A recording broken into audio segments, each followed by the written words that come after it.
Nous allons maintenant voir comment implémenter les tableaux dans des programmes répétés. Cela peut paraître surprenant, mais effectivement, nous allons être capables, en utilisant le codage de Gödel, de faire une implémentation très pratique des tableaux.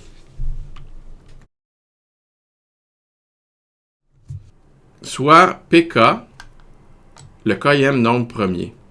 Alors, le tableau infini suivant, le tableau qui contient A1, A2, A3 jusqu'à AN et qui est suivi d'une liste infinie de 0. Donc, le tableau infini suivant est représenté sans ambiguïté par l'entier. Premièrement, on prend le premier nombre premier exposant le premier élément du tableau, multiplié par le deuxième nombre premier exposant le deuxième élément du tableau, multiplié par le troisième nombre premier exposant le troisième élément du tableau, jusqu'à finalement multiplier par le nème nombre premier exposant le nème élément du tableau. Comme la représentation, la décomposition en facteur premier est unique, on aura une correspondance parfaite entre les entiers et les listes d'entiers. Par exemple, si on désire représenter la liste suivante, 5, 2, 3, 17, 13, suivie d'une infinité de 0, alors on pourra la représenter par... En fait, on devra la représenter dans le codage de Gödel par le nombre suivant. Comment on obtient le nombre suivant, qui est un nombre de bonne taille?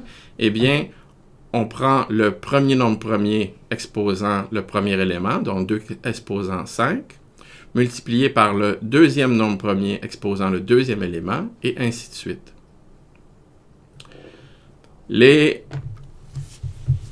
tableaux que nous avons créés avec cette technique contiennent en fait une liste infinie d'éléments dont ils contiennent une infinité de 0 à droite de la liste. À droite du tableau, on a une infinité de 0. Et en pratique, si on veut vraiment connaître quel est l'emplacement du dernier élément, on pourra utiliser, par exemple, une autre variable qui, elle, contient un entier qui va déterminer quel est réellement le dernier élément du tableau. Et on pourra, quand on met à jour le tableau, mettre à jour aussi cette variable.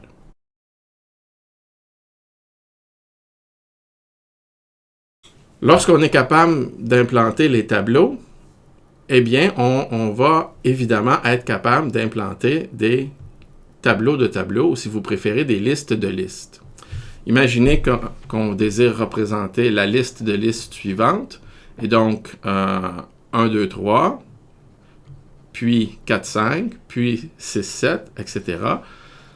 La liste de listes suivante pourrait être représentée par l'entier suivant. Donc, on peut utiliser un entier pour représenter une liste de listes, comme on peut utiliser un entier pour représenter une liste.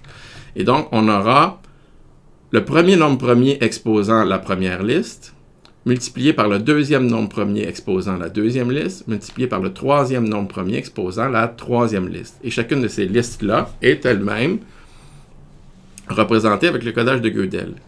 Si vous transformez la représentation en facteur premier sous forme d'un entier, vous allez obtenir un entier qui aura à peu près 100 000 décimales. Et donc, ce n'est pas une représentation qui est efficace en pratique, mais c'est une représentation qui fonctionne et qui permet de représenter facilement les listes de listes. Et lorsqu'on est capable de représenter les listes, on est capable de représenter les piles, les fils, les arbres et les graphes. Donc, à partir de maintenant, on va être capable, dans les programmes répétés, d'utiliser les tableaux, les listes, les fils, les piles, les arbres et les graphes. Comment peut-on réaliser réellement les différentes opérations? Eh bien, je vous donne maintenant le code, les programmes qui vont effectuer les différentes opérations pour travailler avec les éléments d'un tableau.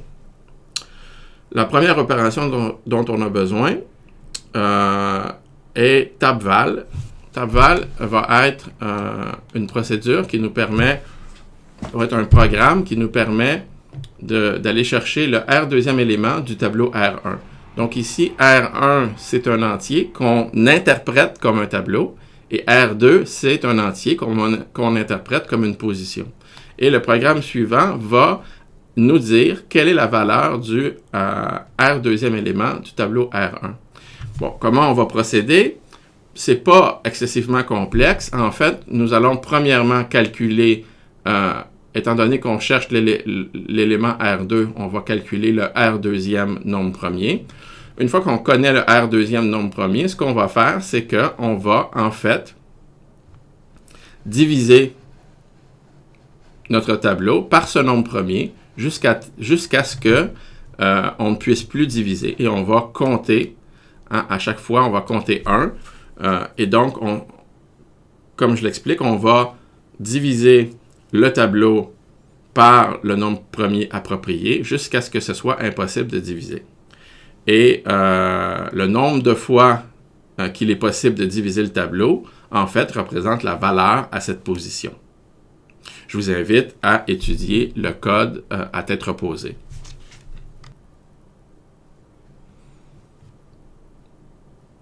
Voyons maintenant comment affecter une valeur dans le tableau. Donc, pour affecter une valeur dans le tableau, nous allons utiliser la procédure suivante qui s'appelle tableau assignation.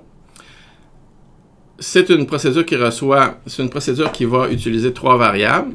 R1 est la variable qui représente le tableau. R2 est la variable qui représente la position dans le tableau. Et R3 est la variable qui représente l'élément que l'on désire mettre à cette position.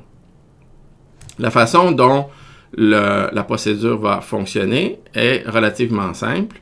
Premièrement, nous allons placer dans R4 la valeur originale dans le tableau qu'il y avait dans le tableau R1 en position R2. Donc, nous allons aller chercher la valeur qu'il y avait dans le tableau à la position originalement.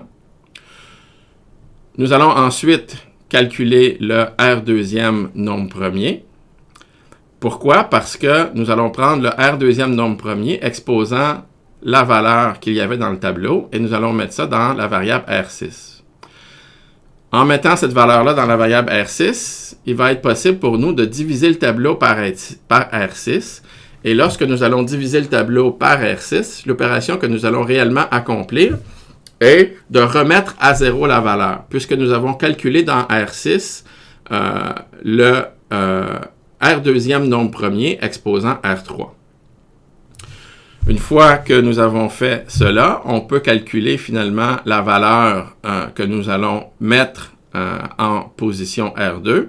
Et donc, nous allons prendre la variable R3 exposant R5, plutôt la variable R5 exposant R3.